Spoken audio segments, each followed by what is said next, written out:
This is Obsidian ASMR. Don't forget to like, subscribe, and hit the notification bell for future videos.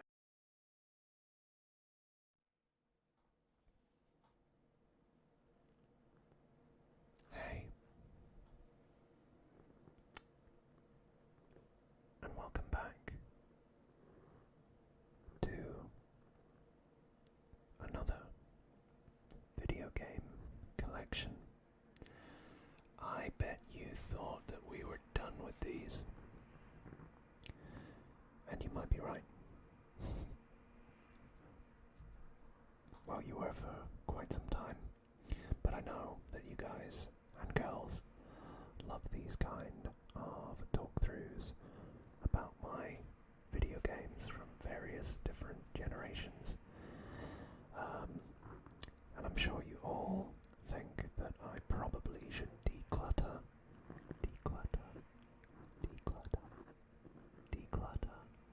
my house. However, I thought it was probably about time to give you an updated version of my PS5 video game collection and tell you what I've played, what I haven't, what I liked, and what I didn't. Some of these will be obviously the same as previous versions of, or the previous version of the video, but we'll see how it goes. So we'll start it off with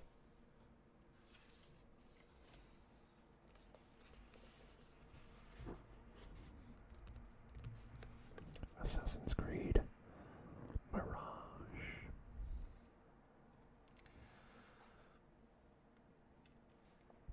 Honestly, I don't think that this game justified an entirely separate expansion or title, I should say. A lot of this was planned to be a DLC for another Assassin's Creed game that I will talk about very, very soon. But it kind of became a halfway house between Valhalla and the next one. I have very mixed feelings about Mirage. You play as Basim, who we are familiar with from the previous installment, Valhalla. But this is in Baghdad, or what is modern day Iraq, during the height of the empire over there, the caliphate, which sounds really interesting. However, the issue is, and I'll show you this because I was hyped. I really, really was hyped. I'll just tell you now, I really enjoyed Valhalla. More so than I had quite a few Assassin's Creed games before. You know, I played Syndicate, I didn't really like it. I played Unity, and I quite liked Unity. I loved Black Flag. Didn't really like Assassin's Creed 3. Assassin's Creed 2 is a masterpiece, and I was one of the ones that played the first Assassin's Creed game. I didn't play Odyssey, and I didn't play the other one, Origins. I didn't play either of those. But I did play Valhalla, and I thought, wow, this is actually quite refreshing. And you know, it was polished, it was good. But I'll talk about Valhalla in a bit. I know what it was trying to achieve. The setting, the visuals, the gameplay, it was all taking it back as a homage to the I think, the 15th anniversary of the original Assassin's Creed game being released. So, in a sense, it's kind of like a retelling of, or not a retelling, but it's a riff on the original Assassin's Creed game, but it really doesn't help. I thought the story was quite bland, and I think part of that is because you know ultimately what happens to Basim, so it eliminates a bit of the peril there as you're playing. I found the movement to be really stiff. It was quite jarring to go from Valhalla, where it was all quite fluid and, brutish combat, to this, where it just didn't feel as polished as Valhalla did. And honestly, I lost interest. I haven't completed this, I lost interest. Maybe I should go back and give it another go. You tell me in the comments. But they give you this lovely lithograph pack here. You can see Basim's about to strike. Some of the people at the back there. You can see a lovely image of the town of Baghdad back in the day. And you see what I'm talking about with these throwbacks to the original Assassin's Creed. It's not the exact one, but there you've got one of those kind of like watchtowers that you could hide in and escape the guards' notice and that kind of thing. That became like a really key feature of the story. And those ropes and how you traversed. And, yeah. Obviously a sink point and an eagle's dive there on top of what looks like a mosque. And that's it.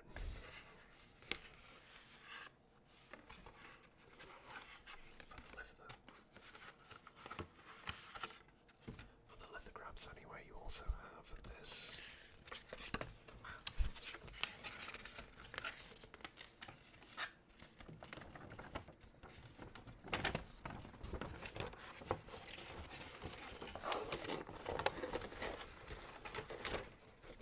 That is quite large, where you've got Medina, As-Salam, Clank, Jajaria,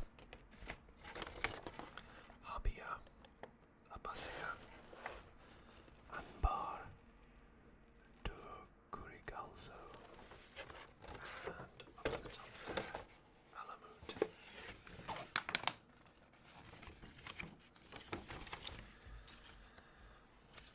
It's a real letdown.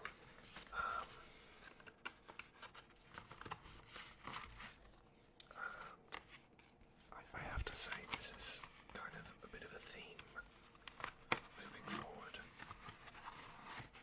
with quite a lot of the games that I've played recently, that they just feel bad.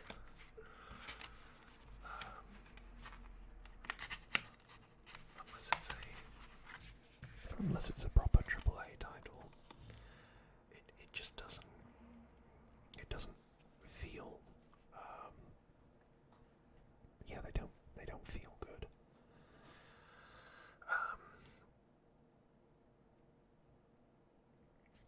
Yeah, they've done the best that they could to even even show the kind of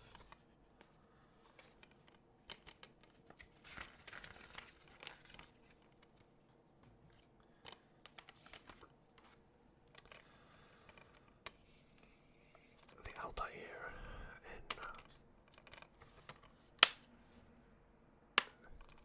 in the poses on the back of the case. It's a shame. I think that's the word to sum this one up. It's just a shame. So I won't spend too long on it.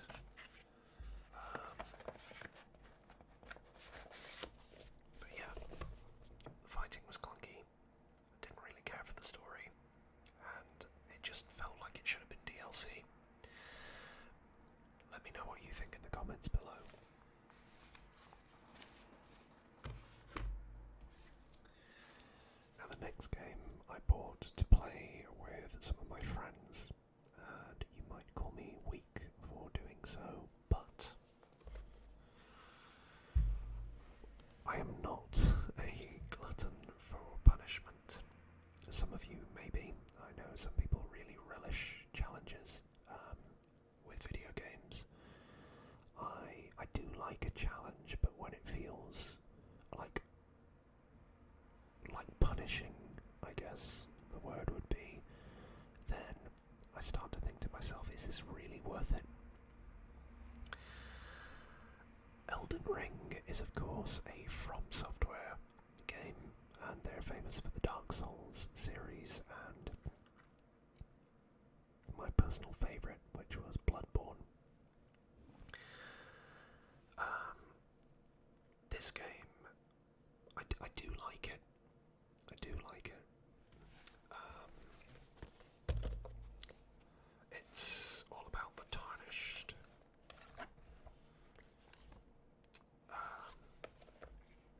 Which is basically a variant of what you were in the Dark Souls trilogy and Bloodborne, where you were a hunter there. Again, you got these kind of special edition cards.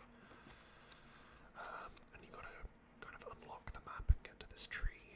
We didn't get too far into it, I have to say. Is this another map?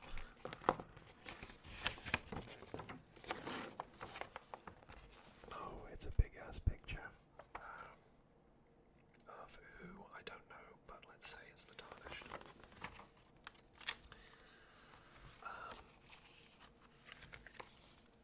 Is it punishing? Yes, it's a From Software game. It will be punishing. Here are some of the stickers that it gives you. Was it too punishing? At times, yes, there are definite bottlenecks. And honestly, I don't think I would play the game solo. I wouldn't get any enjoyment out of it by playing it solo. But with friends, I do like it. Partly because I get carried. One of the most annoying things that I would say about this is when you are playing co-op, you have the ability to be invaded, like in Dark Souls 3, and I think in Bloodborne 2, by enemy players who can effectively hunt you down and take the equivalent of what is your souls, or embers, or I think or blood, or whatever it is, the latest form of currency in these games. And it does kind of split the gameplay up and make you waste resources, because the people that tend to do that are really, really sweaty. And you know, like I think we had a rate of killing them like 1 in 4, depending on where we were in the maps and whatnot. It was also quite funny because I think, oh god, his name's like a G or something. He's one of the first big bosses with like a dragon coming out of his shoulder, and you have to beat him to progress. And he's really difficult. But me and my friends were helping each other through it. Basically, we were going in there with 3 of us, and we done it on the one, and then we managed to do it for me and my character, and then the third person, we just really struggled to beat him. There was one time where we actually killed him, but the character that we were trying to gain the progress for died whilst the boss was dying, so it kind of reset the progress. And I've never seen my friend lose his cool like that. But that's the point of it, isn't it? You know,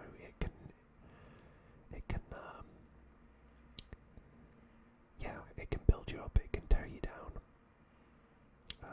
So it's interesting.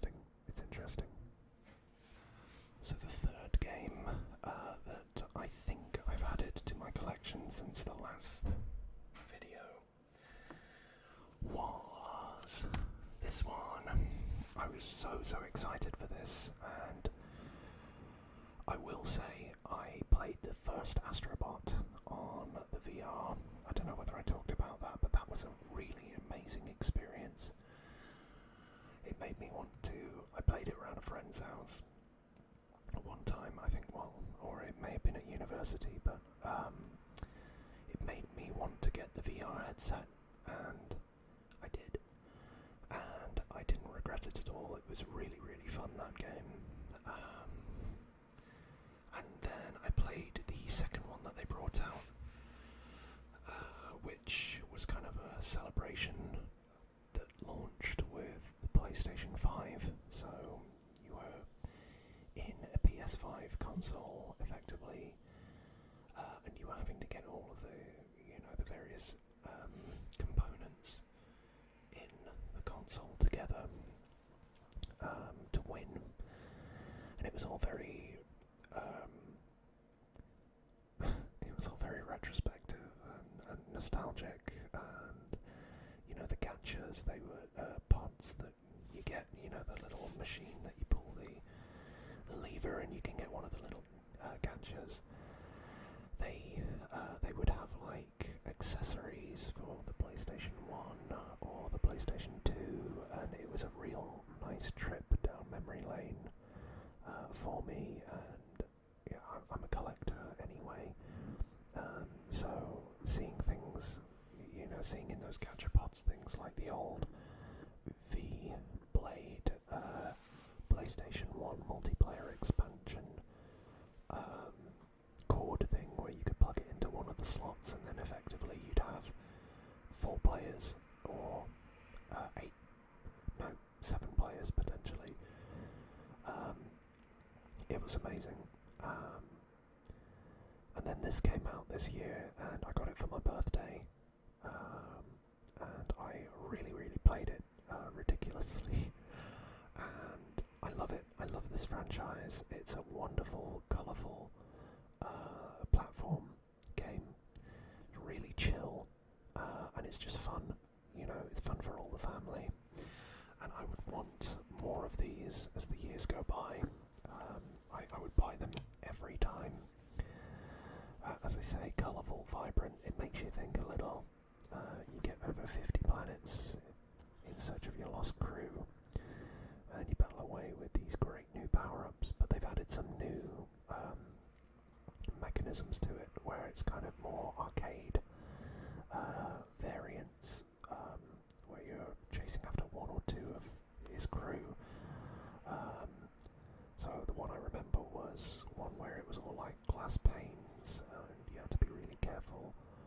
I'm not really explaining it very well, but you'll know when you see it in game. It's a variant, whereas you can go trace your steps back in most of these levels, and really meticulously look in all the nooks and crannies. Whereas that one, it's very much go. You have to get through it as quickly as you can. In order to get to the end, it's like speed running, I guess, is the word I've been trying to find.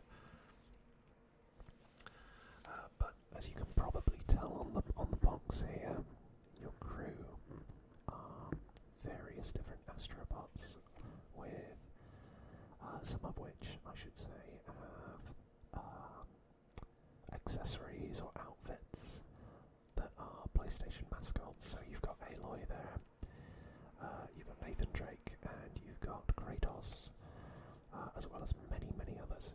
And I think for licensing issues they had to avoid naming some of them, but they were given enough bandwidth to utilise a likeness of them in this game. So yeah, if you like PlayStation and if you like platformers, which really is what the PlayStation was built off of, then I would highly recommend this game. I'd give it a 10 out of 10.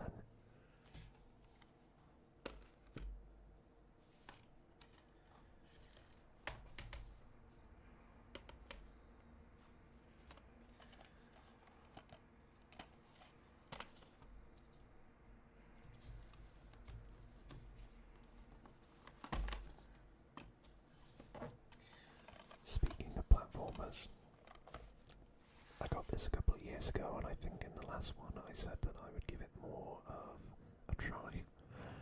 Truth be told, I haven't. I did try it. I think I enjoyed it when I played it, but I often found myself comparing it to Astro Bot. And honestly, I prefer Astro Bot. I think Astro Bot is a much sleeker game. I think it's funner, and I just think the design is more intelligent. That's not to say that this is bad. I think it's a good game from what I played of it, but it doesn't measure up. So I do want to get around to playing this at some point. But because I mean it's a platformer, and as I get older, I seem to want to play platformers, World of Warcraft, or just a basic FPS shooter. But I enjoy it. So I'll probably give it a solid 6 from what I played at the minute.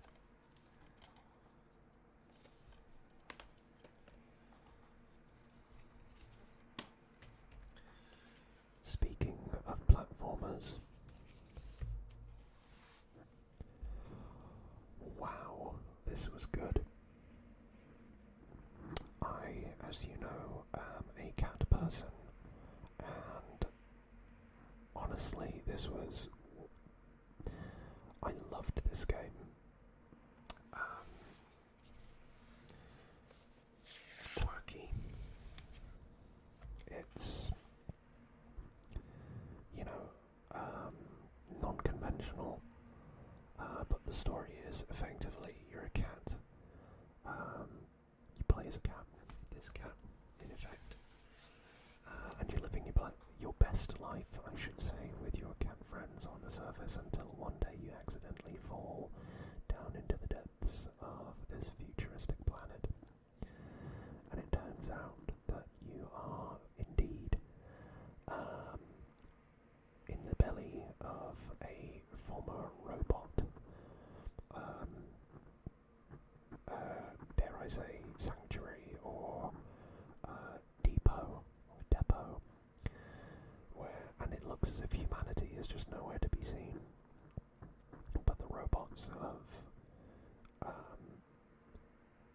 attained sentience, so they're all kind of living the lives of humans, or as humans would, with their own fears, their own wants, their own goals, their own friends and family.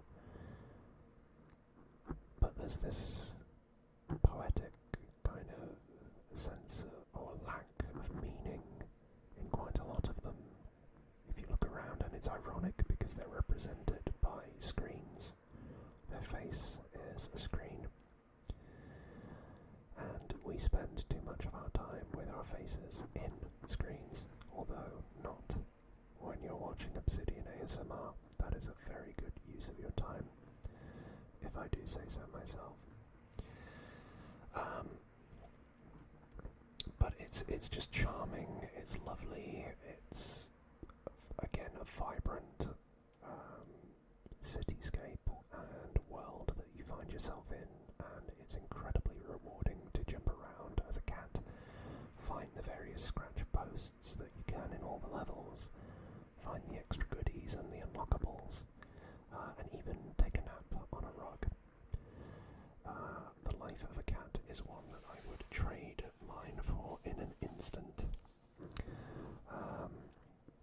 You have this little guy that's following you around that turns out to be a more central character to what went on, and ultimately you're the bad guy or the bad thing are these kind of bugs or parasites that devour any kind of biological or biomatter, I should say. Yeah, biomatter is probably the better phrase. So seeing as you are biomatter as the cat, you are up for a good munching. So lost alone and separated from family, a stray cat must untangle an ancient mystery to escape a long-forgotten city. It's set in the future. It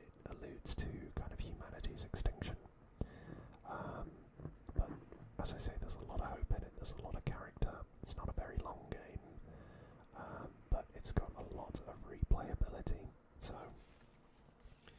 I would again give this a 10 out of 10.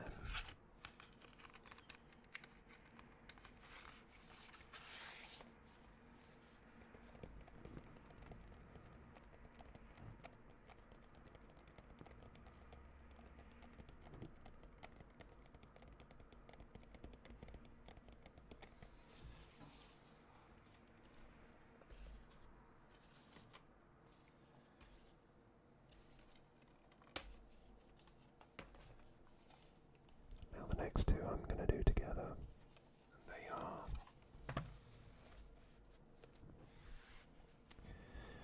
AEW Fight Forever and WWE 2K24, both featuring Cody Rhodes in one vein or another, I think. I think I've said it before in one of the other videos, but I grew up with first-person shooters, with platforming games, and some of the other staples from when I was younger were racing games and wrestling games. Wrestling in the late 90s, early 2000s was ubiquitous in pop culture. Everybody watched it. Everybody knew who Stone Cold Steve Austin, The Rock, John Cena, The Undertaker, Kane, Triple H, Shawn Michaels. We knew Kurt Angle, Ric Flair, Hulk Hogan, the list goes on and on and on. Everybody knew who they were. And truth be told, wrestling is a passion of mine that has never gone away. I still watch it. I can't wait till I have, a family of my own to share that passion and others with my children. And I know that it has its critics, and people say that it's all fake, and what's the point, And yes, it is fake, it's staged, but it is, I think, an art form. I think it's great family entertainment, and yeah, the fights may be fixed, but the moves hurt, people get hurt, and you have to take quite a lot of time to train and to be able to perform at that level without injuring yourself or the person that you're in the ring with. So when I was younger, I had all the WWE SmackDown vs. Raw games, I think up to 2007, and then I missed a couple of years and got back into it in 2010 through to the first couple of WWE 2Ks. And of course, since that time, WWE now is not the only wrestling company on the block. You also have All Elite Wrestling, and I was there in London at All Elite Wrestling's All In 2023. So I thought I'd buy the latest two versions of their games to give them a go. The results were quite different. It's weird. This is made by the same people that used to make the WWE games. However, the fighting styles in this are so cartoonish. I thought I would get on better with AEW Fight Forever than I would 2K24. But there was just something that I couldn't connect with, and it's not that I don't watch AEW. I do. I watch both of these, not all the time, but when I can. But there was something just off about the game. It didn't feel very polished, and it felt quite arcadey, which some people like, some people don't. What I was hoping for was a much more polished version of the game, but with the same kind of controls that I remember from when I was a kid, which was like a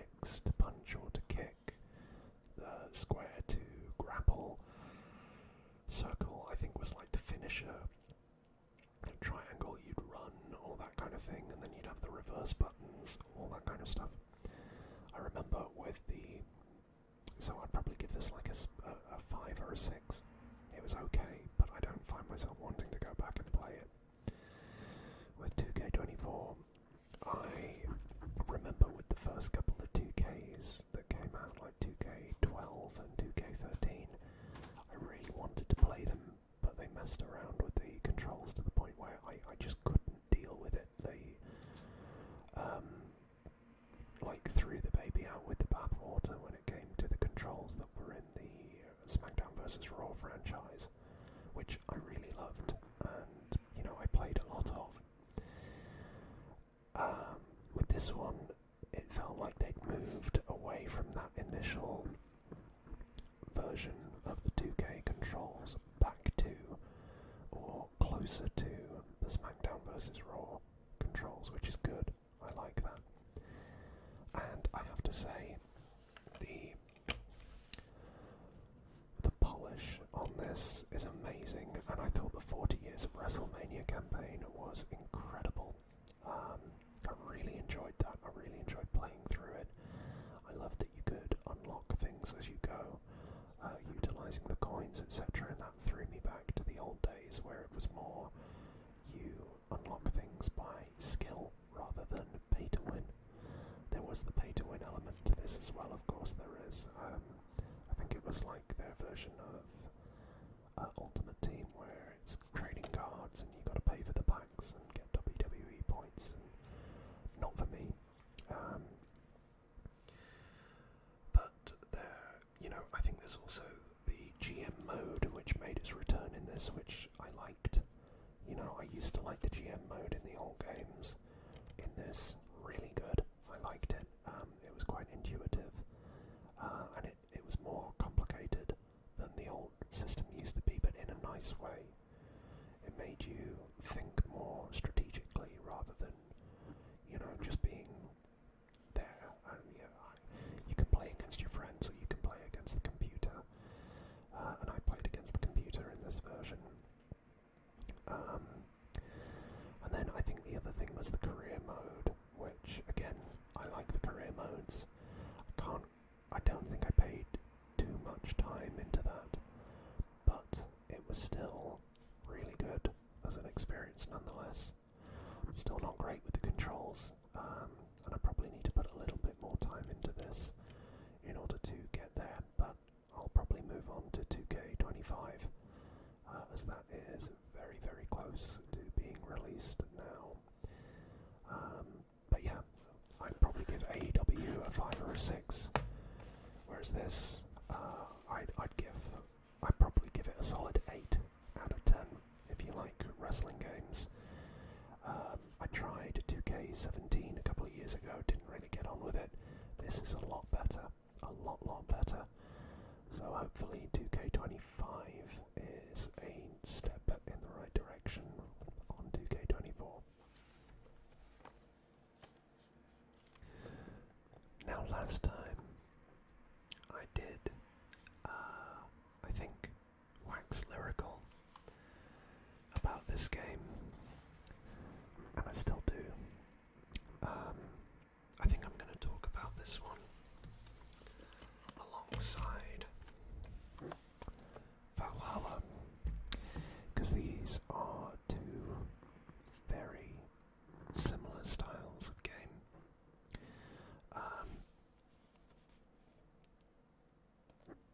And the reason why I want to talk about them together is because Valhalla was such an enthralling, gripping storyline from start to finish as you play through the campaign as Eivor of the Raven clan.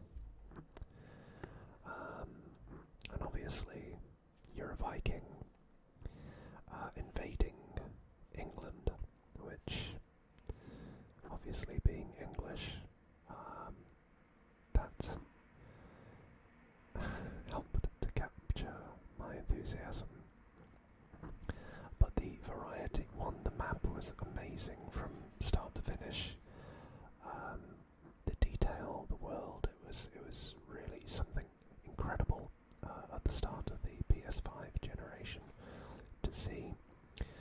I love the combat, I love the spooky elements of it, I love the ability to use either stealth or brute force, and the characters as well. It was just so well written and rounded out. I put about 100 hours into this, probably more like 120, 140 with the DLC, which is safe to say I didn't put that into Assassin's Creed Mirage.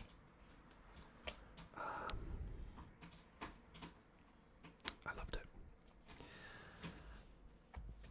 Ghost of Tsushima by Sucker Punch is actually a PlayStation 4 title, but this was a director's cut and also a graphical redesign of the franchise game. And I am a bit of a weeb when it comes to Japanese culture anyway. As you know, I've recently been to Japan and I intend to go again this year. I'm actually learning the language as well. But if this was beautiful as England, as it once was, this was incredible to see Japan in its feudal or samurai period, as you play as Jin Sakai, the eponymous Ghost of Tsushima. That story was also quite gripping in the sense of the betrayal, and it played a lot like the TV series Shogun, but there were quite a few elements that were borrowed. You know, you could use the same kind of bow and arrow in Valhalla as you could in Ghost of Tsushima. There were differences to the mechanics, and how it played, like the swordplay in this was very much kind of counter, and utilising time-sensitive button clicks to get the right response in a fight. And there was a lot more stealth in this than necessarily you needed in Valhalla. But the two of them stand as the pinnacle for me of this Assassin's Creed stealth style genre, and I would recommend them both highly, highly, highly. I did everything I could in Ghost of Tsushima, I did everything I could in Valhalla, and combined I must have had at least 200 if not 250 hours into both. 250 hours combined. I can't wait for Ghost of Tsushima 2, although I know that people are a little nervous about the subject matter and the story, so I hope Sucker Punch stick the landing, whereas Assassin's Creed Shadows is actually attempting to do Ghost of Tsushima better than Ghost of Tsushima. It's set in Japan, and I think people have been crying out for an Assassin's Creed game set in Japan for at least 5, if not 10 years at this point. But there is a lot of controversy over the choice of protagonist that they've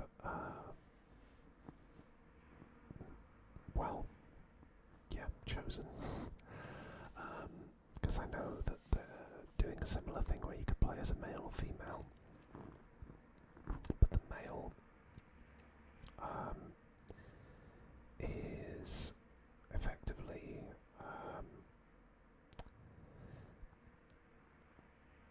there's a lot of, how to say it politely, There's a lot of people that think a game in Japan should be typical of the time, and I don't know whether I agree or disagree. That's up to you really to decide, but I don't think seeing the chatter and the fact that Assassin's Creed Shadows has been pushed back not once, but twice, and likely to get pushed back a third time, it does suggest that there are fundamental issues with the artistic vision, and I hope I'm wrong, and they stick the landing and they do as good of a job as they did with Valhalla.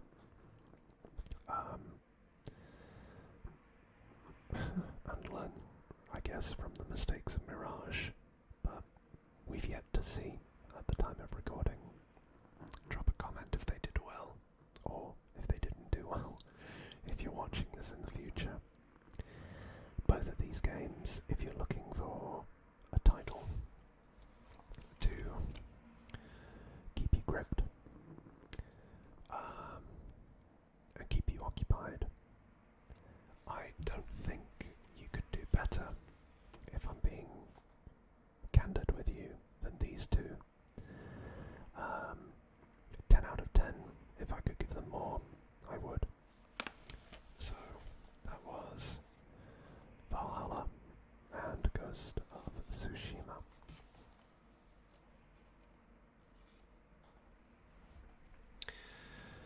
Some other games that I know I like, and I know, or at least I think I talked about one of these before, was Spider-Man Miles Morales, and then Spider-Man 2. Miles Morales is quite a short game, and as you expect, it builds on the incredibly strong foundation of the original Spider-Man game. But this time, you play as Miles Morales, who effectively gets into a bit of hot water with a friend of his, or who turns out to be a friend of his, and discovers that he has this kind of bioelectricity, which you can see there, as well as the typical Spider-Man powers. I thought this was great. I thought they played it safe. There was a lot that was the same as the first Spider-Man game, but the bioelectricity added a new dimension to the gameplay that I think worked. I won't lie, I didn't do everything in this version, because I platinumed the original Spider-Man, and I didn't do everything in this, but I did probably about 80-90% of it. This, I don't know whether I got fatigued or what, but because these games have come out in such rapid, or what feels like such rapid succession, with Spider-Man coming out, I think, in 2018, or the start of 2019. This came out, I'm pretty sure, in 2020, so hot off the heels of it. And then this, I'm pretty sure, came out in 2023, so there was a 3-year gap between these. This took the elements of the first game and Miles Morales and added a couple of things like traversal and a kind of like websuit or web wings on the suit, so you can fly from here, there or everywhere across the city, which was a good quality of life addition. And obviously, as you can see from the box art, the other thing that's in it is Venom. Truth be told, I haven't actually completed Spider-Man 2, which is what I'm saying about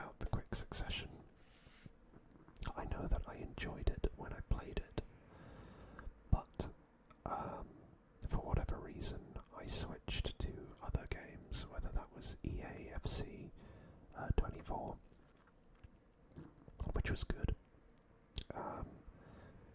I put a lot of time into EA FC 24. I thought it was very solid. Or other platformer games that have come about since. I do think I should go back to Spider-Man 2 and finish what I started. So I think I would give Miles Morales an 8.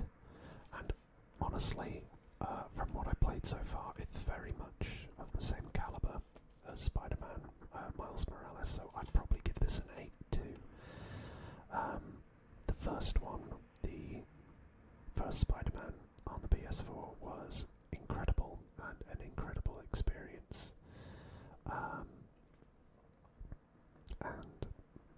They've continued, and I don't think the quality has dipped. My understanding is there's going to be one more, so I'm looking forward to it. So those are Spider-Man 8 and an 8.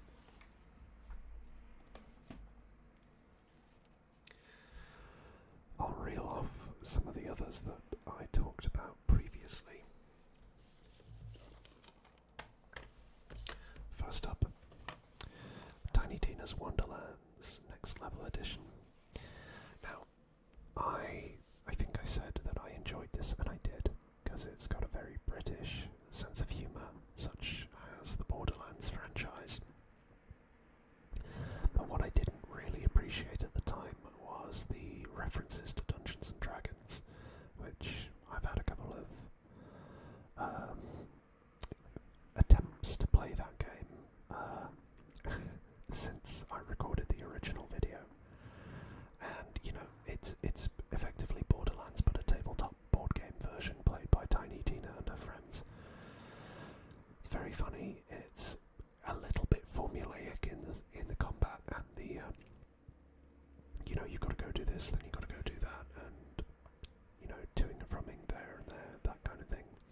And it strayed a little bit from what makes Borderlands so great, which is the looter shooter, and all the various different characters that you meet across your journeys as a vault hunter.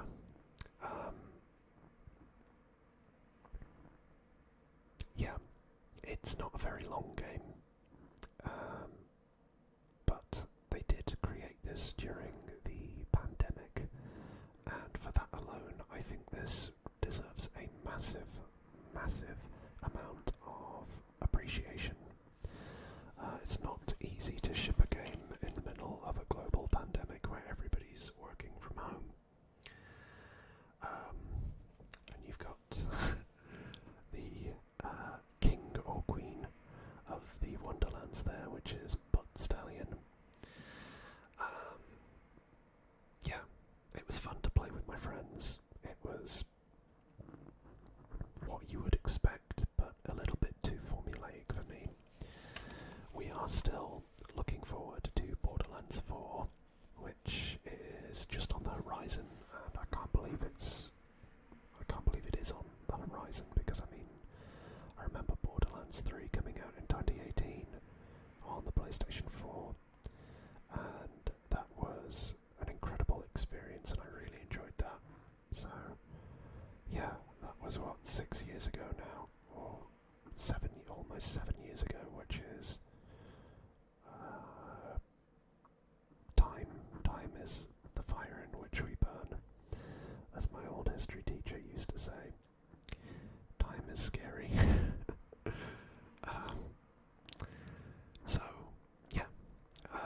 I would probably give this one a 7 out of 10. If you're a Borderlands fan, I don't think it's essential. And it plays very much like one of the DLC content packages that you could have got for Borderlands 2, I believe. So it's a more extended and fleshed out version. But nonetheless, it is a good time, and you can have some good laughs. Just not as many as when Handsome Jack is involved.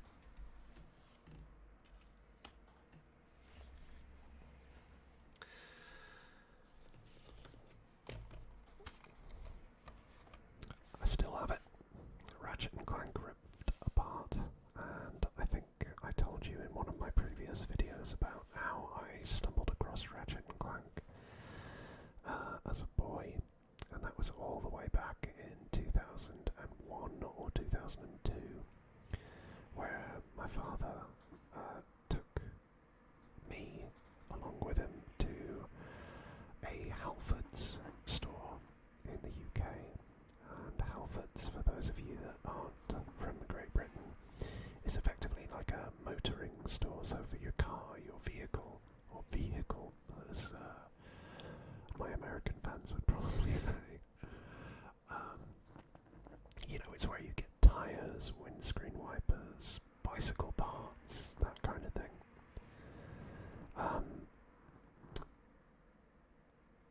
And while he was doing that, there was one of those old PlayStation 2 demo kiosks set up there, and the game that they were demoing was the original Ratchet and Clank.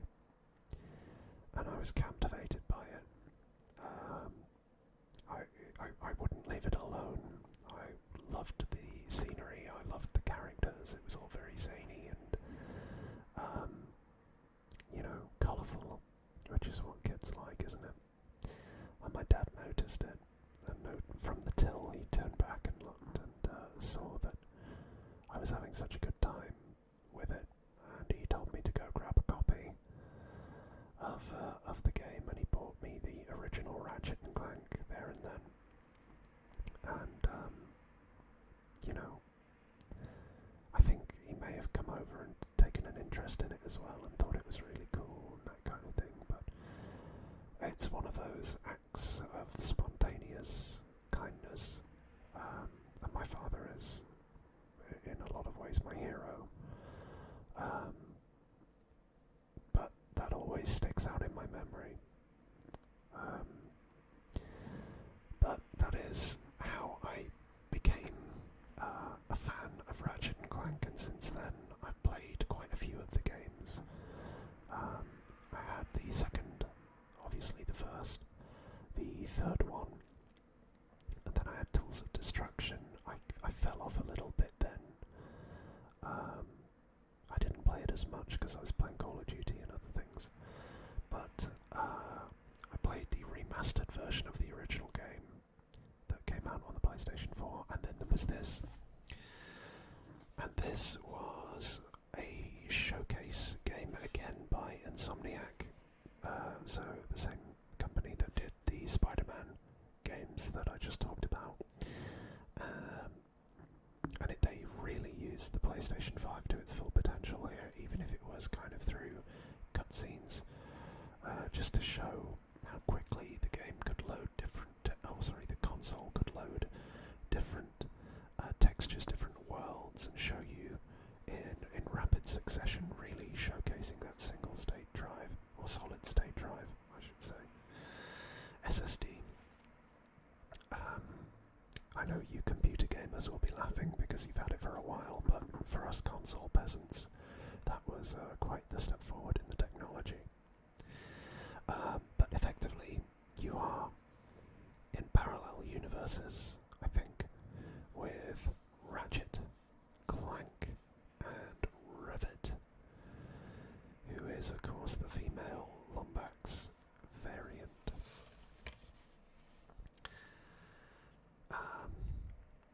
Yeah, so you basically end up blasting your way through an interdimensional adventure, as it says there, and you have the typical kind of weaponry and rail grinding and, you know, funny kind of puns and cutscenes and all that good stuff, and it's good fun for the family with those adult wink jokes, should you be tuned into them.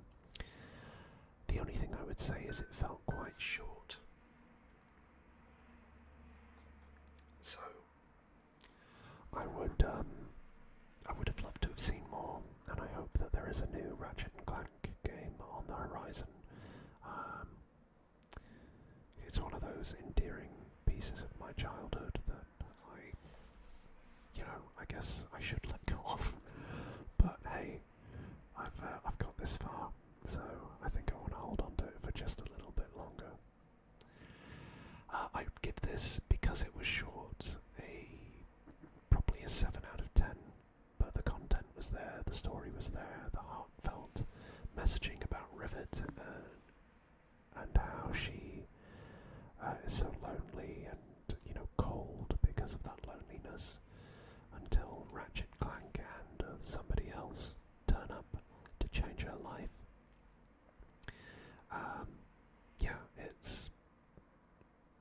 It's masterfully done, but you wouldn't expect anything less from Insomniac these days. So, yeah. 7 out of 10. I just wish it was longer.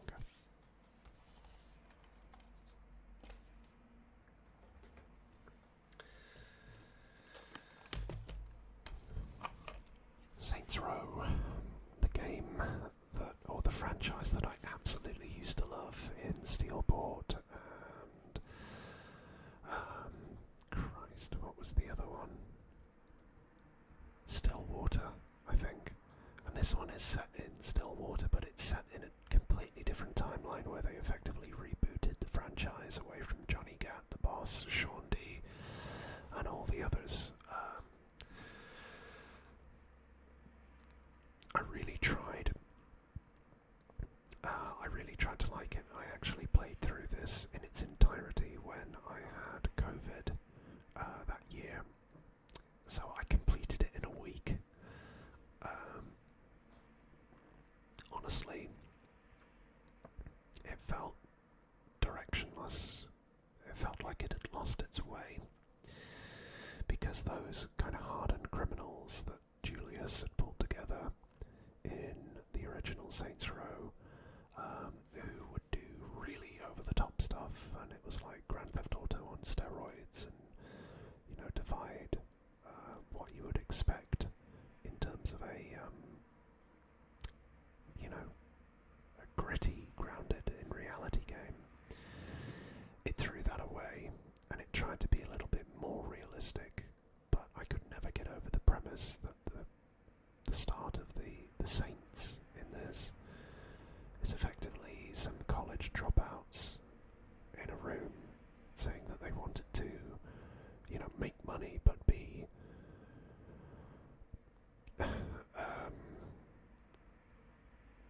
what's the phrase that they used? Authentic and conscientious about it. And, there was this kind of moral posturing that went on and on and on throughout the entire story.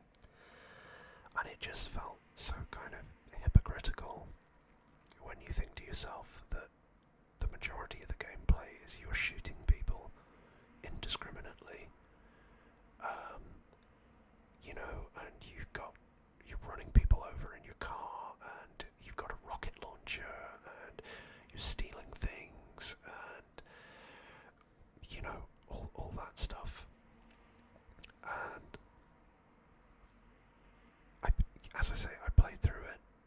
I know that it didn't do well because I believe Volition are no more, which is a great shame. They were behind the Red Faction franchise and this, and I loved Red Faction Guerrilla. Not so much Red Faction Armageddon. And of course I loved Saints Row 2, Saints Row 3, Saints Row 4. Gat Out of Hell was a bit and I wasn't really old enough to appreciate the original Saints Row, but Saints Row 2 and Saints Row 3 were amazing. Professor Genki was fantastic, and it's such a shame that a lot of those elements are still present in this, still hung over, like insurance fraud or mayhem, or all those fun mini games that made Saints Row crazy. But they felt like they neutered it because of the current sensibilities of society, and where the original series of games was irreverent and anarchistic and defiant. This felt very corporate, very soulless, and trying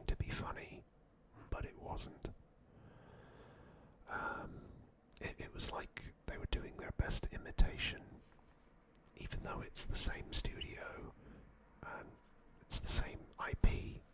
It felt like an imitation of an imitation.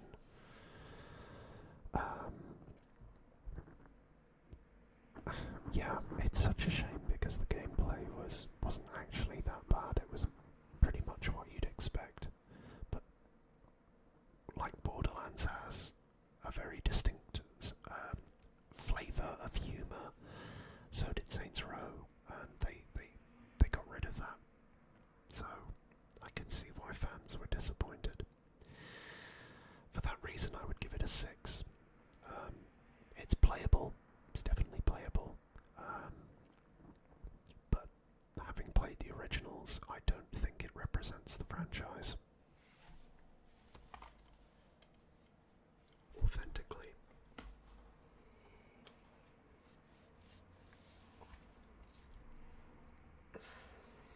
And then we come down to some of the final ones that, again, I'm going to be honest, I still haven't played.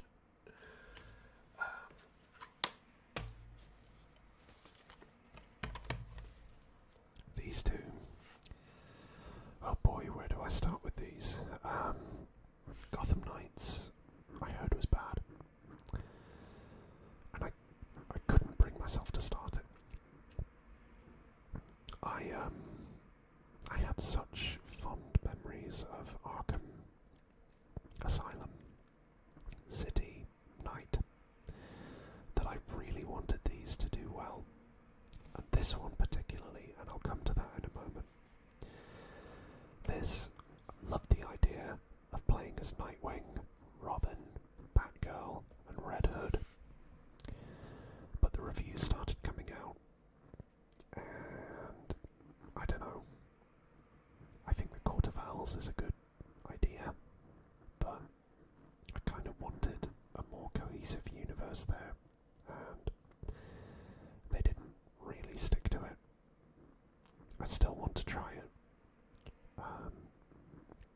but there's something in my head that makes me think that it's going to be a letdown, if I'm brutally honest. I hope not, but I have a very, very odd feeling that I won't be playing it for too much longer. To be honest with you, I almost sold it because I haven't picked it up in about a year or 2 years, so that tells me all I need to know. This is such a shame, because it's by Rocksteady, so WB Montreal were the studio that produced Arkham Origins, which isn't necessarily part of the Arkham trilogy and Arkhamverse, but it also kind of is. But I can forgive them for trying something different. I can forgive them. This... I was so excited for this. I've been crying out for a new entry into the Arkhamverse. And the saddest thing of all is the voice, obviously, of Batman from my childhood and probably many of yours, Kevin Conroy, passed away just before this game was released. And again, I saw spoilers on the internet of what happened, and I just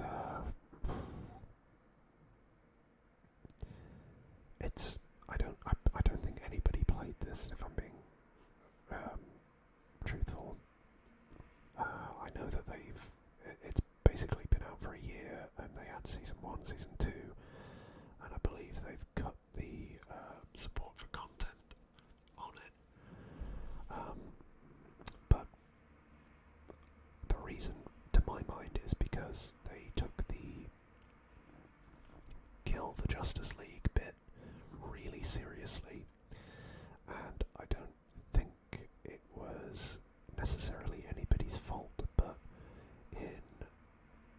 light of Kevin Conroy passing, it didn't feel right to me that they had a scene in the game where his Batman was shot and killed. It felt very reductive, very much like iconoclasm. And I get it, it's a game about the Suicide Squad. And that could have been fun. But you didn't. I don't know, I think it was just very poor timing. Very, very poor and unfortunate timing. You know, it's the same voice actor that plays Harley Quinn in the Arkham trilogy in this. Obviously it was the same Batman. And I was excited to see what their interpretation of the Flash, Wonder Woman, Green Lantern, Superman, all of the Justice League would look like. And maybe I should give it a go. The emotional side of me got the better with that. I really care about Batman, and I really care about DC. And for all the excitement that I had, I could not believe how poorly they got this, how poorly they stuck the landing. But again, I can't bring myself to get rid of it. The other thing that they did was immediately, like the big reveal of this, is they're going through different dimensions, and you know, it's multiverse basically. So what do? They bring about a new Joker from a different universe. So it also kind of felt like they were completely undercutting the point of the Arkham trilogy, and of course it wasn't Mark Hamill who was lending his voice to the role as the Joker. So again, I guess that they're trying to move it on so that they could continue with the franchise, but I think they made some strategic errors, and I don't think I'm in the minority with that. What we want is strong, story-driven games. That's about it. What we got is multiplayer, which could be fun, but really, when you think of a Batman game or a Spider-Man game, what you're looking for is single player with a very, very strong narrative. And I think these both got it wrong. I don't think it would be fair to me to rate them necessarily, but I'm just going to give them a holding place 5 and then try to drum up the courage to play them. But honestly, I don't know whether I will, which is a shame. So, 5 for both of those.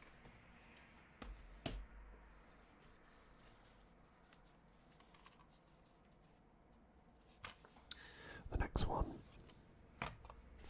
is South Park Snow Day, and I got this for about £10.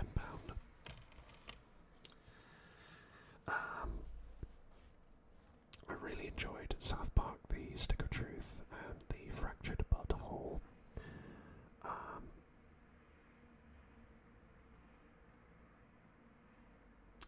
Again, this one felt like it was rushed, and the aim was for it to become another multiplayer game, and I think that's more for the cash grab of, you know, loot boxes, that kind of thing.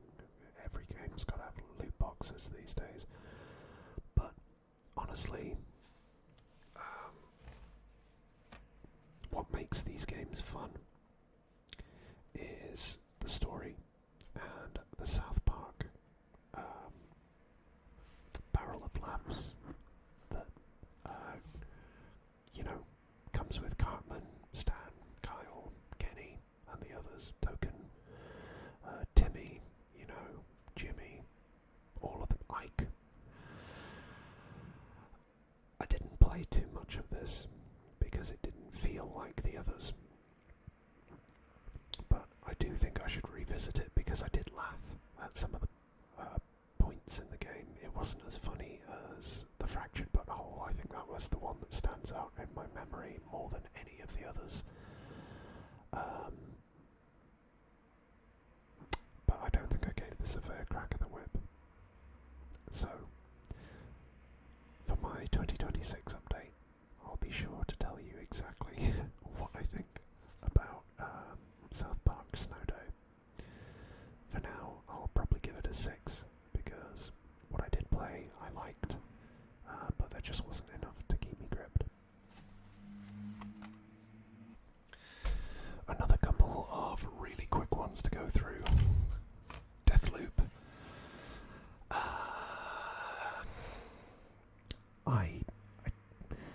I can see why it's a fun game.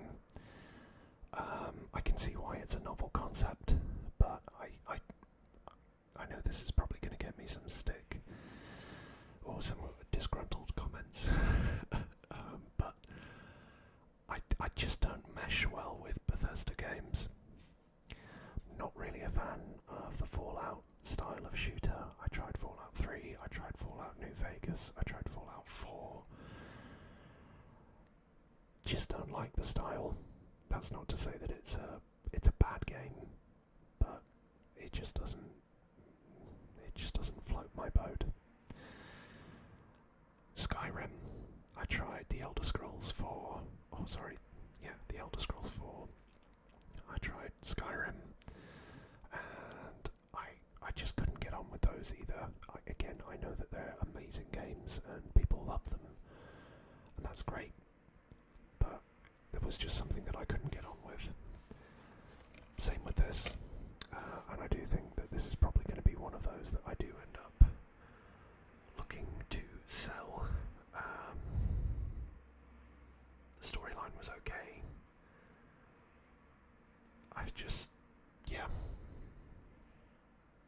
It's fine. It didn't blow me away. It's fine. So I'd probably give it a 6. But next time I probably won't have this in my collection. I don't think. Then another one. Lego Star Wars, the Skywalker Saga. I'll keep this short, sharp, and sweet. It's a Lego game. I like Lego games. It's Lego Star Wars. I think I've played every version of Lego Star Wars and Lego Batman. It's a win for me.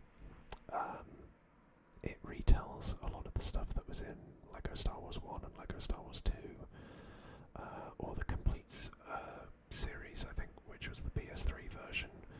I played a lot of it before, but on top of that, it adds Episode 7, which there was one that was The Force Awakens, I think, but then the new additions were Episode 8, Episode 9, and I think it has some of the other stuff in it. I can't remember, like,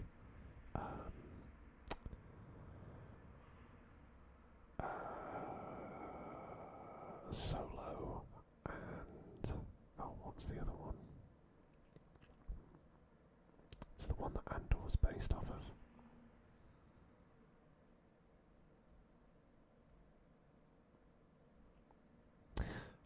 I went to see the film, but I just haven't watched it in a long, long time. There's a really cool fight sequence with Vader in that, and it's Jyn Erso, I think. You know the one, anyway. I don't think that's in here, but I could be wrong. I haven't spent loads of time on it because, I don't know, it's a Lego game, and I am getting older now. I'm putting my time into other things like World of Warcraft and Call of Duty Black Ops 6, and truth be told, I'm moving away from consoles and onto computer gaming, which I never thought I would do, but here we are. But yeah, solid. I would say it's a 7 or an 8 out of 10. If you enjoy it, then it does what it says on the tin, and it's quite solid. And it scratches that collector itch if you want to unlock all the characters, so I would recommend it.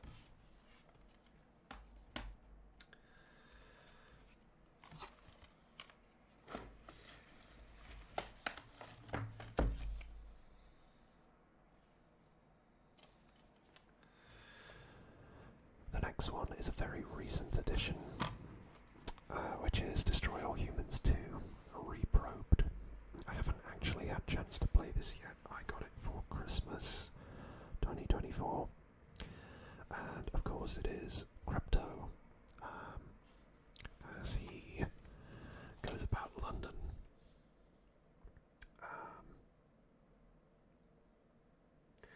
I remember when the first one got remastered about 2 or 3 years ago, and I played that. I enjoyed it. I can't remember what the alien race is called, but when I was a kid, I played the first one, the first Destroy All Humans. It's Furon, isn't it? Path of the Furon. And then I played the second one, Destroy All Humans 2. I remember at the time we used to have quite a lot of video game TV shows, like TV magazine shows, and they were all gushing in their praise on Destroy All Humans and Destroy All Humans 2, and they were very, very solid games. They were fun. So I look forward to playing this in the next couple of months, maybe. And yeah, you know, Destroy All Humans is a really solid and, again, quite funny series at its time, and that's the thing, isn't it? You know, it's not just the gameplay, it's also the humour, is the running theme in quite a lot of the games I buy. The only downside is, you know, some of the gameplay feels a bit antiquated, or it did in the original Destroy All Humans remaster. So, you know, we'll see what happens with this one, but I think it will probably be the same. So I can't give this one a rating yet, but I thought I would share that with you. And the final one, because I absolutely love the packaging, is Horizon Forbidden West. I completed this, did the story. I love Aloy, but I haven't completed everything in this game yet, which I did in the original Horizon Zero Dawn. And to this day, Zero Dawn is like my favourite first-person story on the PlayStation. I think it's masterfully crafted and very, very immersive. This one, I think it does a lot of good in its storyline in expanding on the world that Horizon Zero Dawn began. You know, you got those foils to Aloy with Silas, and you know, all of these relics that she has to explore and whatnot, and these additional tribes in the Forbidden West that she has to uncover, befriend, and you know, unite to face the impending threat. But I do think it went a little bit too science. I mean, effectively the storyline for this is you've got to restore Gaia. And in order to do that, there are various cores that you have to go and either recover or reset, whilst you're also being attacked by one of the renegade cores called Hades,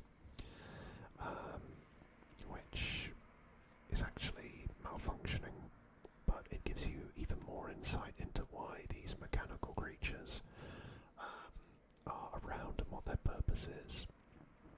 So you collect like Hephaestus and Poseidon and yeah, all these other cores, and I think it does give you a really good kind of sense of danger and a sense of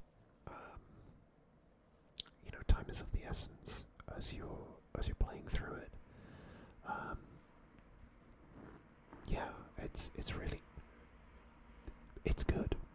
I think the final showdown is a little bit over the top when you find out that effectively, and spoiler warning over this, by the way, but the game has been out for a couple of years now. Whilst the majority of humanity perished on Earth, there was a group of super wealthy individuals that left Earth and have been kind of partying it up for generations on a starship. Or rather, they've had their lives extended and they're partying on a spaceship. But the call of Zero Dawn, I think it was, or the Hades Protocol, brought them back to Earth in search of something or other. But if they clone Aloy, or who Aloy was based off of, and I forget the name, it's Dr. Sobek, isn't it? Elizabeth Sobek. I think it is. Because they need to use Elizabeth Sobek's genetic code to unlock some of the machinery that she helped to design.